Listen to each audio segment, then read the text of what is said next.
যখন আমার জয়টা নিশ্চিত তখন সেই নিয়ে আমার আর টেনশন থাকার কোনো কারণ নেই।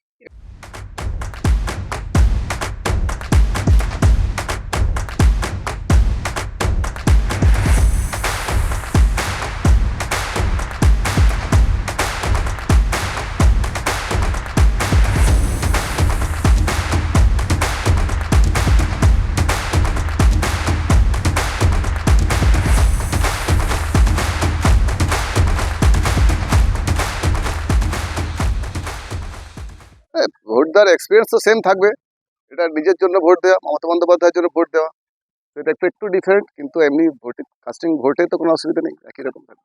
না টেনশন কিছু, আমি প্রথম দিন থেকে বলেছি আমার কোনো টেনশন নেই, কারণ আমার আমার যে নেত্রী, তাকে নিয়ে আমার কোনো সংশয় নেই। আমার দল, আমার কর্মী প্রত্যেককে আমার এত এফোর্ট দিয়েছে এবং আমি নিজে পার্সোনালি এত এফোর্ট দিয়েছি, আমার জয় নিয়ে আমি সংশয় নেই। তাহলে যখন আমার জয়টা নিশ্চিত তখন সেই নিয়ে আমার আর টেনশন থাকার কোনো কারণ নেই।